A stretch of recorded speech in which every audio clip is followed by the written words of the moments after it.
ప్రసిద్ధ పుణ్యక్షేత్రం సింహాచలంలో పరిపాలన గాడి తప్పిందా? వివాదాలు, అనాలోచిత నిర్ణయాల కారణంగా ఆలయ ప్రతిష్ఠ దెబ్బతింటోందా?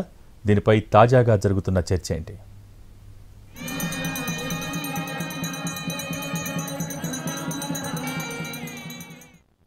ఉత్తరాంధ్ర ఇలవేల్పు సింహాద్రి అప్పన్న స్వామి తిరుమల శ్రీవారి తర్వాత ఎక్కువ ప్రాశస్త్యం కలిగిన క్షేత్రంగా ఈ ఆలయం విరాజిల్లుతోంది.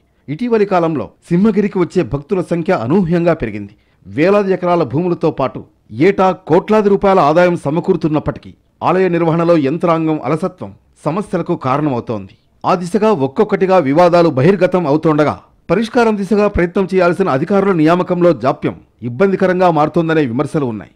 ఇటీవల స్వామివారి బంగారు ఆభరణాలపై ఫిర్యాదులందాయి. వీటిని పరిశీలించేందుకు 5 మెన్ కమిటీని నియమించి విచారణ చేయించింది ప్రభుత్వం.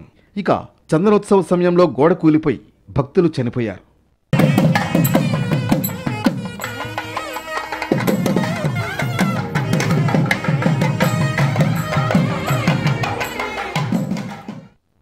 ఇక సింహాచలం దేవస్థానంలో ప్రధాన అర్చక పోస్టుపై 3 ఏళ్లుగా వివాదం నడుస్తోంది.